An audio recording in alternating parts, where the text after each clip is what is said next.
Welcome to Legends from the Shadows, Tales of the Unexplained. I'm your host, Eric Dion, and I'll be your guide through the mysteries that lurk beyond the ordinary. Join me as we peel back the veil on legends, myths, and enigmas that have nestled themselves in the shadowy corners of history. From cryptic creatures to eerie occurrences, we'll embark on a journey to uncover the truth, mysteries, and whispers that have captivated curious minds for centuries. Get ready to venture into the unknown, where the line between fact and folklore blur, and the stories that dwell in the shadows come to light.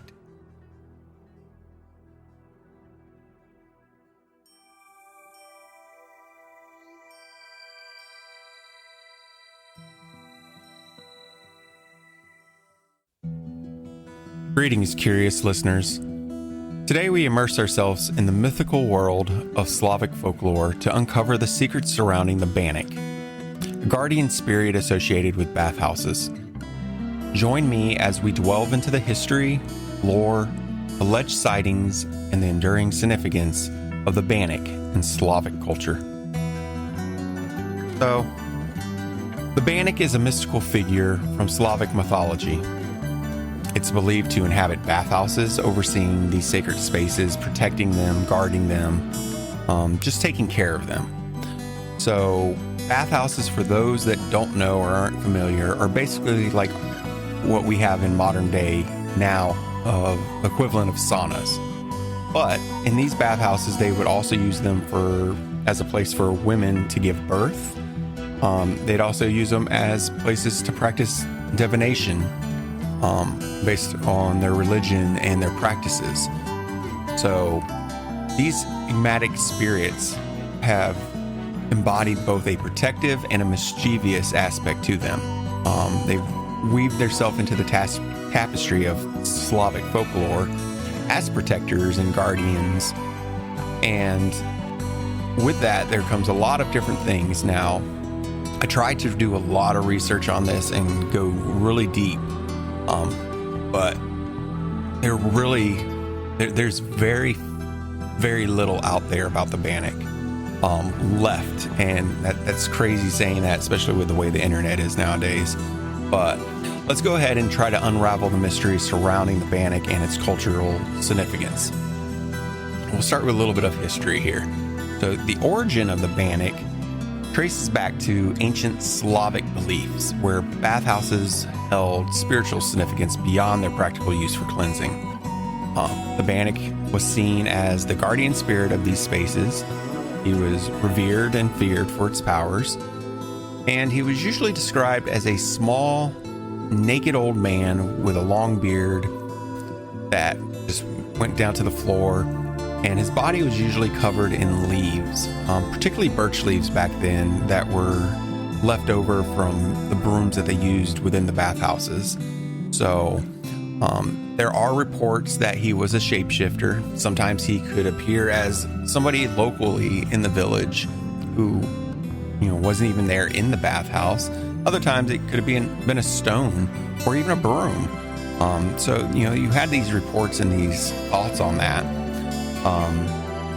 The Bannik's nature ranged from very helpful to very vengeful, so rewarding those who respected the bathhouse's sanctuary while punishing those who disrespected it. When they'd fire up these bathhouses or light them up to heat them up, because like I said, they're like saunas.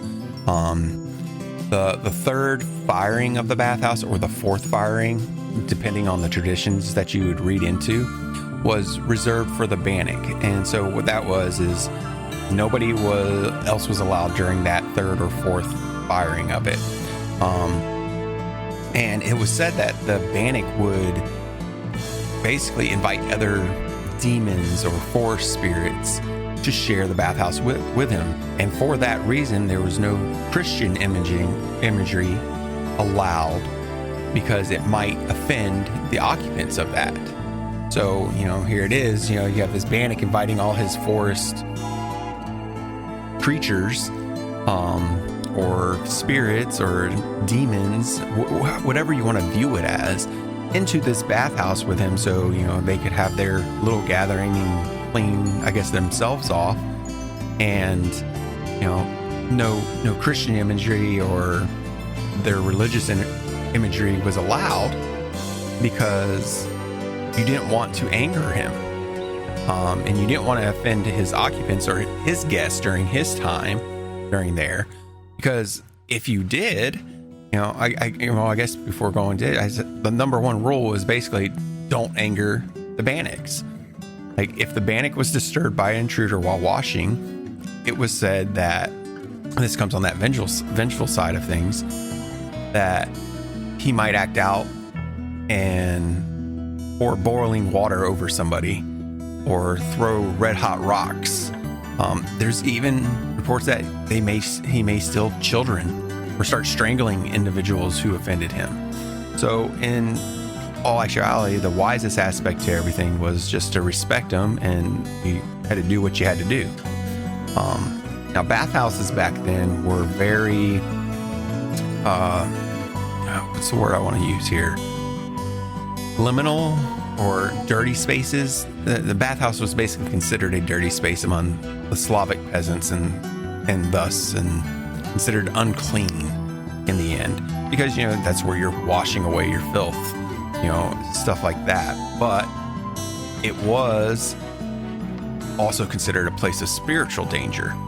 Now, despite that thought that it was a place of spiritual danger and it was a dirty place, most births occurred inside the bathhouse, and it was believed that the Bannick was not truly happy or settled in its ways until a child was born within his domain or realm of that bathhouse.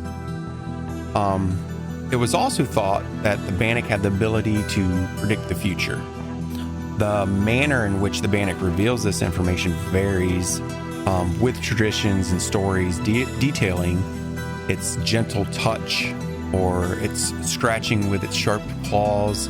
But one would consult him by standing with your back exposed in a half-open door of the bath, to which the legend has it that when young girls would allow the Bannick to touch their back during a sauna session, the spirit would provide valuable information on their destiny. So basically, you're going there and you're like, yeah, I'm gonna, half undress, turn my back around, expose it halfway through this door, half open door, and then it was from there was, if you had a gentle touch, then it signified a favorable future, while a scratching of its claws into the back would indicate potential misfortune. Now, the Bannick's prolific abilities combined with its eerie appearance have made it a figure of both fear and fascination within the Slavic folklore here with this. But I was trying to read a little bit into it a little more, and you have, okay, there's no depiction of whether that, gentle touch is one thing, but then it's going into the scratching of its claws.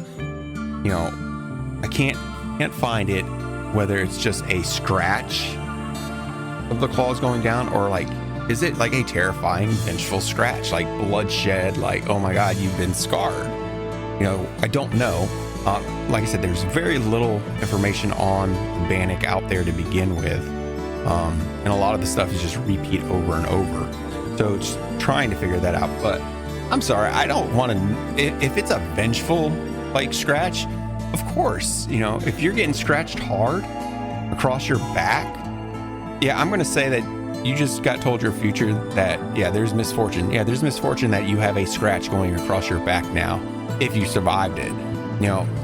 It's one of those thoughts. It's I don't know. That's a whole nother path of thinking, I guess you could say, for me.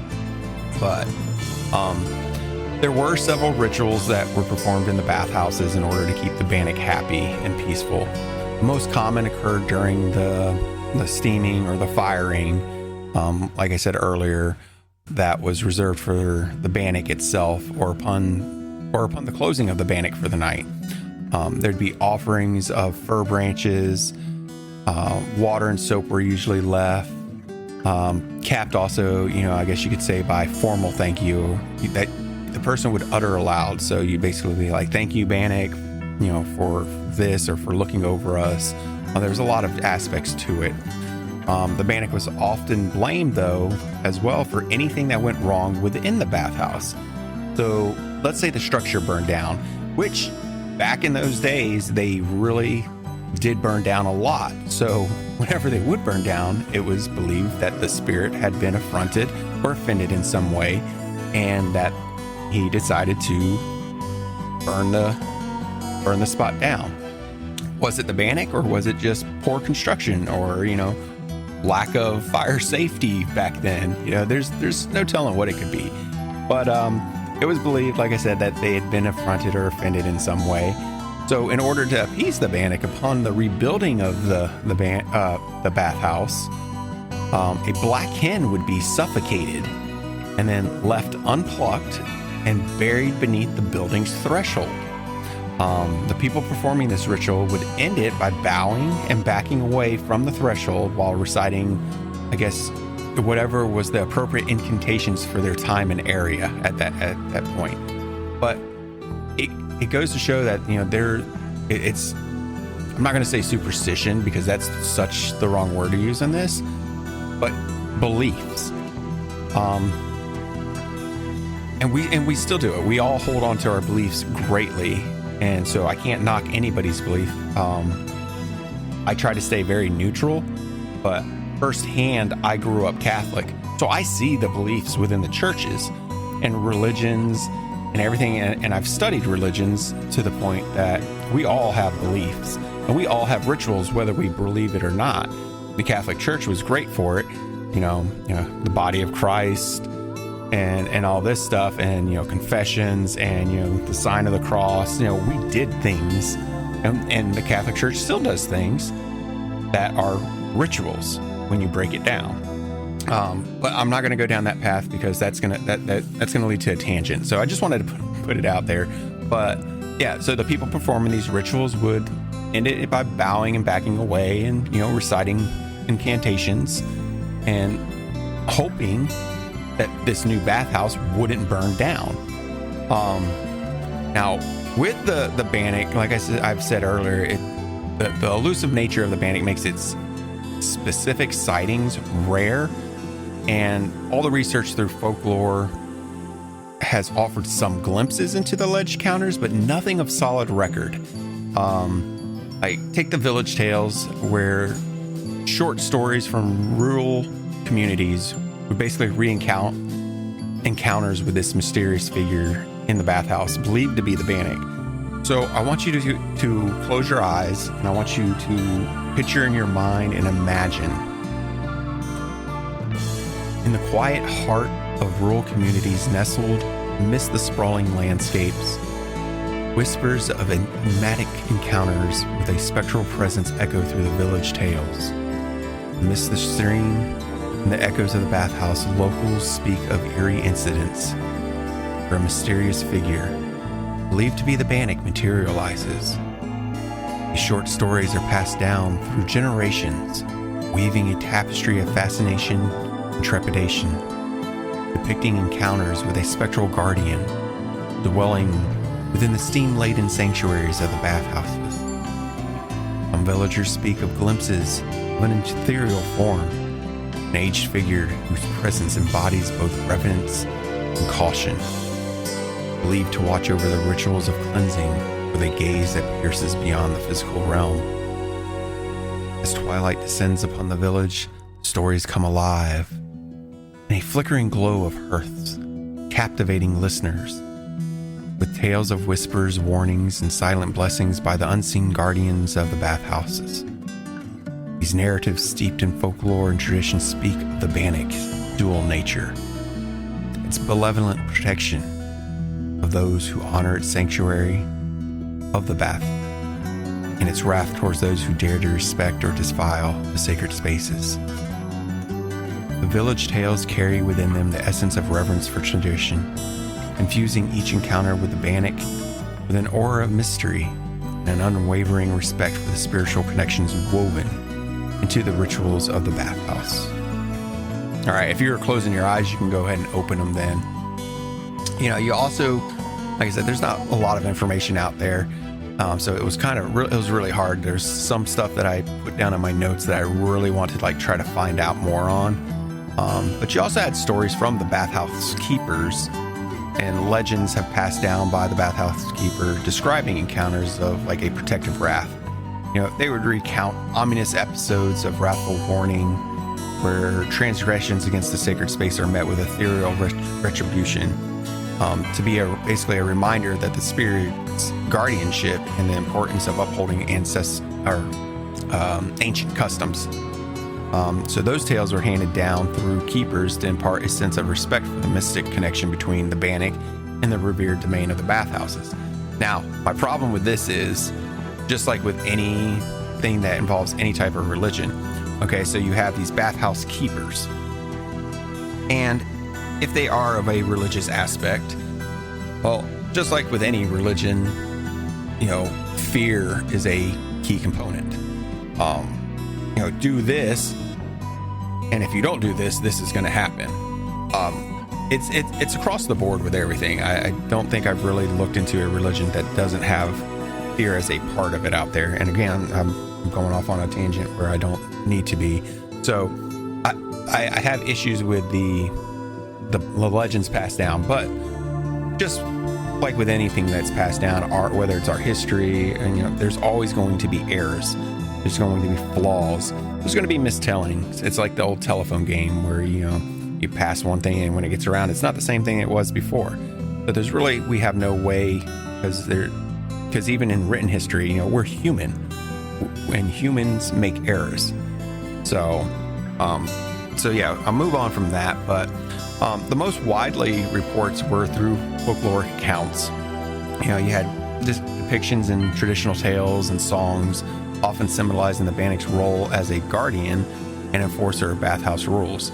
Now, I looked and I searched all over the place for a folklore song, or just a song in general that mentioned the Bannick, and I could not find one for the life of me. So, me being ambitious, what did I decide to do? Well, I wrote my own Bannick song. Warning. Big warning right here and right now. I am not a singer, but I will share what maybe a song about the Bannick would have been like. So we'll see how this goes and take it from there.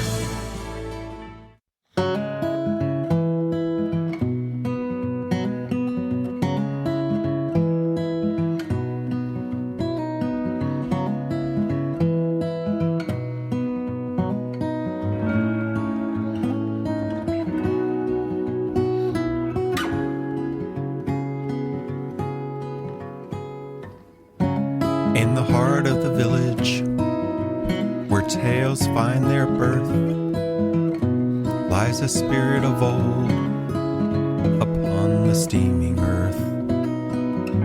Bannick, guardian spectral, unseen yet near, in the bathhouse whispers weave the tales we hold dear.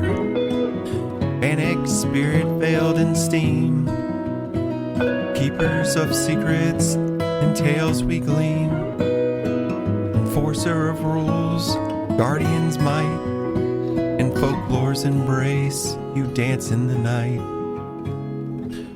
From the hearthside stories to ancient song, Bannick's presence lingers, mysterious and strong, with each whispered warning and blessing shared. His spectral form guards, ensuring none are spared. Bannick, spirit veiled in the steam, keeper of the secrets and tales we glean, enforcer of rules, guardian's might, in folklore's embrace you dance in the night. In echoes of the bathhouse where legends entwine, Bannick's lore dances a tale so divine, from protective gaze to wrathful stare. In these folklore tunes, your essence we share. Bannick spirit, veiled in the steam, keeper of secrets and tales we glean. Enforcer of rules, guardians might, in folklore's embrace you dance in the night. Oh Bannick, into ethereal folklore's hue, in songs and stories we honor you. Guardian unseen, in our hearts you reside. In the bathhouse mystique, your presence abides.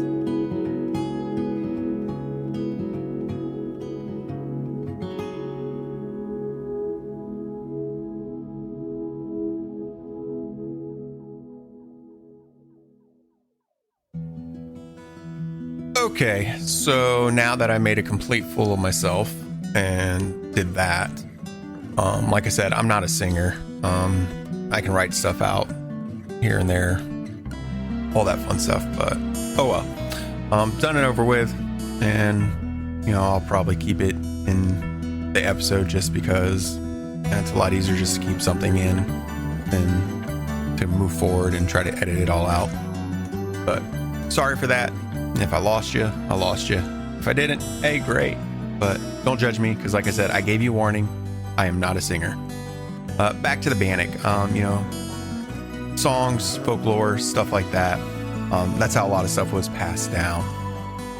Nowadays, in contemporary times, while the belief in the Bannick as a literal spirit might have waned a lot, its legacy still remains out there. Bathhouses, although they've evolved, they still hold cultural significance in Slavic communities, and references to the Bannick can actually be found in literature, art, and cultural celebrations still within the Slavic community. So the Bannick continues to be a symbol of tradition and a spiritual connection between humanity and water, reminding basically our modern society of the importance of respecting natural elements. If there's anything that you take from this, take that. Take that it's important to respect our natural elements. It's important to respect people as well and all of nature, but it's just there's something, I don't know, I have a strong connection with water to begin with, but that's just me. So as we conclude our exploration into the realm of the Bannick, this guardian spirit remains a testament to the intertwining of folklore, tradition, and cultural beliefs. So whether as a protector or a harbinger of retribution, the legacy of the Bannick will endure in the hearts of the Slavic mythology. Before I fade out here, I just want to say thank you for joining us on this captivating journey into Slavic folklore and the enigmatic world of the Bannick. I hope you've enjoyed the exploration into the mystical guardians of the bathhouses. I know it's not as long of an episode as the last one. Like I said, there was a lot that I just could not unearth. I couldn't find, but things will get better. Like I said, this is only episode 2, and yeah, I'm a little rusty still, and I will improve, I promise you. But until then, if you go follow us on our Instagram page, just type Legends from the Shadows. I'll pull up our Instagram page. You can also look us up on Facebook. So hopefully, you'll stick around and see what I have to offer. So once again, thank you all for listening. I'm Eric Dion, and I will see you all in a week. As our journey through the mysterious concludes, we step back from the shadows, but their secrets linger. Remember, in the quiet corners of the world, mysteries still whisper their tales. Until we meet again, stay curious, embrace the darkness, and never forget that truth often thrives in the most unexpected places. As we part ways, May you always find fascination in the unknown and the courage to explore the depths of the unexplained.